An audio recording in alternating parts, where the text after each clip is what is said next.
ये वायरस अगर हम H3N2 की बात करें तो H3N2 बहुत ज़्यादा खतरनाक हो सकता है अगर हम प्रिकॉशन ना लें, क्योंकि ये 2009 में पैंडेमिक ले आया है, तो हम लोग को थोड़ा और सतर्कता से हमको इसको देखना पड़ेगा। आईएमए की बात की तो मैं आपके चैनल के माध्यम से एक चीज़ बता दूं कि आईएमए ने किस चीज़ पे फोकस किया। आईएमए ने ये कहा था कि भाई कोई अपना सेल्फ ट्रीटमेंट ना करे। सेल्फ ट्रीटमेंट का क्या मतलब है कि देखिए वायरस इन्फेक्शन है, वायरल इन्फेक्शन में एंटीबायोटिक का कोई रोल नहीं है। तो इस सेल्फ ट्रीटमेंट का क्या मतलब है कि जिसको भी बुखार हो रहा है तुरंत ही एजिथ्रोमाइसिन ले ले रहा है, तुरंत ही डॉक्सीसाइक्लिन ले रहा है। तो ऐसे कोई भी एंटीबायोटिक लेने की जरूरत नहीं है, क्योंकि वायरल इन्फेक्शन है, वायरल इन्फेक्शन आपकी इम्यूनिटी से ही जाएगा, ना कि एंटीबायोटिक से जाएगा। अगर आपको सर्दी व जुकाम हो रहा है तो सावधान हो जाए, क्योंकि वायरस कॉकटेल है वो काफी घातक है। और इसी सब पे चर्चा करने के लिए आज हमारे साथ बात करेंगे डॉक्टर ऋषभ गोयल, क्योंकि वर्तमान समय में देख सकते हैं सरकार भी कोरोना का जो नया वेरिएंट है उसको लेकर काफी एहतियात बरत रही है। और आज देश में देखा जाए तो बड़े पैमाने पे मरीज मिले हैं। इन्हीं सब चीजों पे चर्चा करने के लिए आज हमारे साथ बात करने के लिए मौजूद है डॉक्टर ऋषभ गोयल। सर, सबसे पहले आपका हमारे चैनल में स्वागत। नमस्कार, मैं गोरखपुर लाइव के दर्शकों को अपना तहे दिल से नमस्कार कहता हूँ। वायरस कॉकटेल क्या चीज है, कितना खतरनाक है, इस पे हमारे दर्शकों को आप रूबरू करेंगे। सबसे पहले तो मैं कहना चाहता हूँ, ये आपका वर्ड जो वायरस कॉकटेल है, आपने बहुत अच्छा वर्ड यूज किया। मैं आपको समझाऊं कि वायरस कॉकटेल हो क्या रहा है। जैसे जो इन्फ्लुएंजा जो चीज़ है, इन्फ्लुएंजा के 2-3 वेरिएंट अभी बहुत ज़्यादा चल रहे हैं। जैसे H1N1 हो गया, उसका जो बीटा वेरिएंट है वो बहुत ज़्यादा चल रहा है। H3N2 तो चर्चा में है ही। तीसरा अब कोविड, अब कोरोना के वायरस और ज़्यादा बढ़ रहा है। तो इन्हीं सबको मिला के हम लोग वायरस कॉकटेल वर्ड यूज़ कर रहे हैं कि भाई कि वायरस कॉकटेल से इन्फेक्शन लोगों को बहुत ज़्यादा हो रहा है। अच्छा, ये वायरस कॉकटेल के इन्फेक्शन जो है किस प्रकार का हो रहा है, क्या इसके लक्षण है और किस तरह से इसे एहतियात बरता जाए। अब जैसे हम वायरस कॉकटेल की बात करें, वायरस कॉकटेल में हम लोग 3-4 वायरस को लेके चल रहे हैं। तो अब पता नहीं किस वायरस से क्या इन्फेक्शन हो जाए, लेकिन सभी के सिम्टम एक जैसे रहेंगे। सर्दी, खांसी, बुखार, नज़ला, ये चारों सिम्टम उनमें कॉमन रहेंगे। और जबकि बुखार इसमें थोड़ा लंबा चल रहा है और खांसी उससे और ज्यादा लंबी चल रही है। देखा जाए कोविड की हम बात करते हैं तो एक पहला कोविड था, एक दूसरा कोविड था। पहला तो साधारण तौर पे खत्म हो गया, लेकिन दूसरा काफी खतरनाक था। तो आप जब ये इन्फ्लुएंजा की बात की, इसमें कई वेरिएंट बताए हैं आप, तो कौन सा वेरिएंट ज्यादा खतरनाक हो सकता है? देखिए, जैसे ना ये वायरस की प्रवृत्ति है कि वायरस म्यूटेट होता है। अब जैसे आपने H1N1 था जो 2009 में पैंडेमिक ला चुका है। अब H3N2 जो अभी हाल फिलहाल चल रहा है।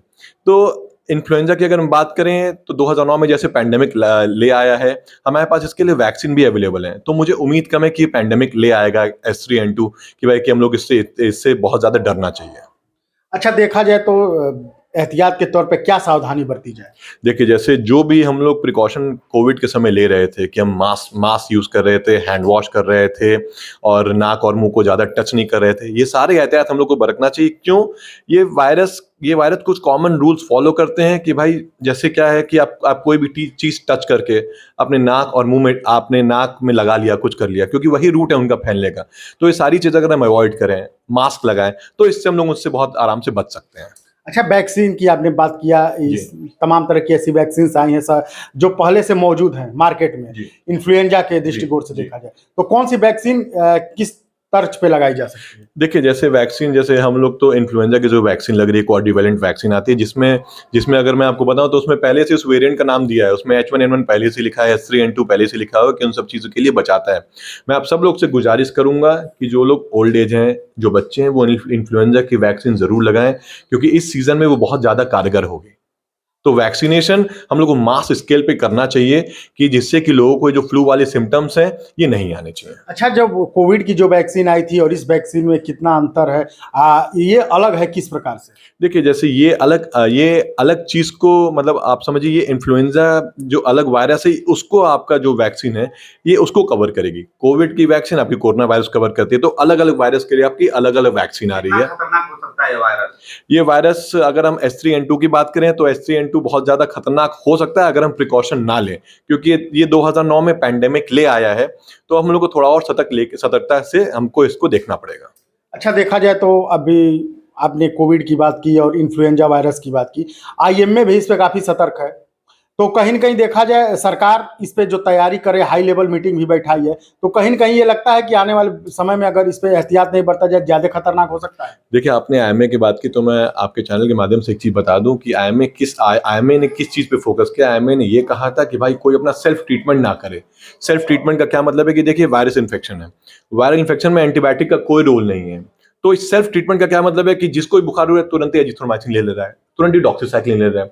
तो ऐसे कोई भी एंटीबायोटिक लेने की जरूरत नहीं है, क्योंकि वायरल इन्फेक्शन है, वायरल इन्फेक्शन आपकी इम्यूनिटी से ही जाएगा, ना कि एंटीबायोटिक से जाएगा। WHO ने भी इस पे ये कहा है कि लोग इतना ज्यादा अगर एंटीबायोटिक खाएंगे तो हम लोग बहुत ज्यादा रेशियस हो जाएंगे। तो हम लोग को एंटीबायोटिक नहीं लेना है, पहली चीज।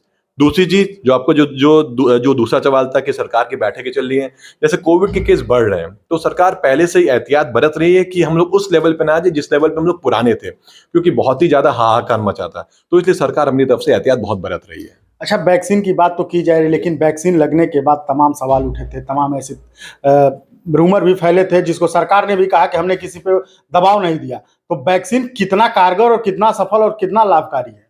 देखिए, अगर मैं वैक्सीन की बात करूं तो आप ये समझिए जो कोविड की थर्ड वेव आई थी, इसमें कोई जो हाहाकार नहीं मची। 4 लाख 5 लाख केस चले गए थे, लेकिन मोर्टेलिटी कम रही है। ये सिर्फ और सिर्फ वैक्सीन की वजह से ही ऐसा था कि मोर्टेलिटी नहीं हुई। आप ये समझिए, मैं वैक्सीन के बारे में एक चीज क्लियर कर देना चाहता हूँ कि वैक्सीन सिर्फ और सिर्फ आपको बीमारी से, मतलब होता है कि बीमारी का जो भयावह रूप है उससे बचाएगी आपको। ऐसा नहीं कि अगर मतलब किसी को बहुत ज्यादा दिक्कत है, या अब जैसे अगर मैं आपको वैक्सीन की और एक बात बताऊं, जैसे कि आप क्रिकेट में हेलमेट यूज करते हैं, पैड यूज करते हैं, ये सब आपके सेफ्टी के लिए, लेकिन वो ऐसा तो नहीं बोलते कि आपको चोट नहीं लगेगी। तो ऐसे वैक्सीन है, वैक्सीन आपको सीरियस होने से बचाएगी, लेकिन इन्फेक्शन तो हो सकता है। तो ये लोग अपने मन से धारणा हटा दें कि भाई कि अगर हमको वैक्सीन लग गए तो हम बिल्कुल सही, ऐसा कुछ नहीं है आपको, लेकिन आपको तभी भी बचाव रखना पड़ेगा। देखा जाए तो डायबिटीज के पेशेंट जी। आम हर घर में 1-2-4 पाए जाते हैं। दमा की पेशेंट्स हुए, अभी मौसम ठंडी का उतर रहा है, धीरे धीरे गर्मी, मौसम चेंज होगा तो इन सब चीजों आएंगी। तो इन सब लोगों के लिए क्या बचाव है, वैक्सीन इन लोगों के लिए कितना कारगर है? ये आपका सवाल बहुत अच्छा है। मैं आपके चैनल के माध्यम से लोगों से यही रिक्वेस्ट करना चाह रहा हूँ कि बच्चे जो 15 साल से कम है, जो 65 साल से ऊपर के लोग हैं, और जिनको कोमॉर्बिडिटीज है, कोमॉर्बिडिटीज का क्या मतलब होता है, जिनको डायबिटीज है, जिनको और भी ऐसी बीमारी जिसमें इम्यूनिटी कम, जैसे HIV है, और भी जैसे अर्थराइटिस, सबकी जो भी दिक्कत है, या लोगों को जो सीजनल फ्लू हो जा रहा है, तो उनके लिए वैक्सीन बहुत ज़्यादा कारगर है। और आप ये समझिए, जो मैंने कुछ मरीज में अपने वैक्सीन लगवाया था, तो जिनको बार बार फ्लू हो रहा था, तो वो लोग इससे इतना ठीक हो गए कि बोले सर आपने तो जादू की छड़ी दे दी कि जिससे हम बिल्कुल ठीक हो गए। अच्छा, एक आखिरी सवाल आपसे ये है कि हार्ट के पेशेंट आज के परिवेश में काफी ज्यादा मिल रहे हैं, और ये मामला देश की संसद में भी गया था, खुद यहाँ के स्थानीय सांसद ने उठाया था। आखिर क्या कारण है कि आने वाले 2-4 सालों में हार्ट पेशेंट और युवा वर्ग, मतलब 20 से लेकर 40 वर्ष के बीच के लोग हार्ट के पेशेंट ज्यादा हो रहे हैं और मर भी जा रहे हैं? इस आखिर क्या कारण है? कहीं वातावरण या वैक्सीन पे भी इसका कहीं न कहीं देखा जाए तो सवालिया निशान उठाया जा रहा है? देखिए, मतलब वैक्सीन को इससे लिंक करना तो बहुत बड़ी बेवकूफ़ी वाली बात है, क्योंकि वैक्सीन इससे बिल्कुल लिंक नहीं है, पहली चीज़। दूसरी चीज़, देखिए हार्ट डिजीज क्यों लाइट में क्यों आ रही है? पहले भी लोग मरते थे, लेकिन वो अनरिपोर्टेड जाते थे। अब वो चीज़ कोविड के बाद हर एक बीमारी रिपोर्ट होने लगी है, तो इसलिए आपको चीज़ें और ज़्यादा सुनने में आ रही हैं। तीसरी बात, एक जो इंपॉर्टेंट चीज़ है कि आप 20 से 40 साल के लोगों की बात कर रहे हैं, देखिए अब सबकी लाइफस्टाइल सीडेंटरी हो गई है। सीडेंटरी लाइफस्टाइल का क्या मतलब है कि सिर्फ बैठ के खाना ही है, और जो आपको जो जंक फूड्स हैं भाई, जैसे पिज़्ज़ा हो गए, ये सारी चीज़ हो गई, तो लोग इसको बहुत ज़्यादा फेवर कर रहे हैं, बहुत ज़्यादा खा रहे हैं। पहले के ज़माने में ऐसा कुछ नहीं था, पहले के ज़माने में कोई ऐसी चीज़ नहीं, तो लोगों को कम होता था, लेकिन अब ये चीज़ बहुत ज़्यादा बढ़ चुकी है, जिसकी वजह से आपके हार्ट अटैक हो रहे हैं, उनकी मात्रा बढ़ रही है। डॉक्टर साहब, गोरखपुर से बात करें।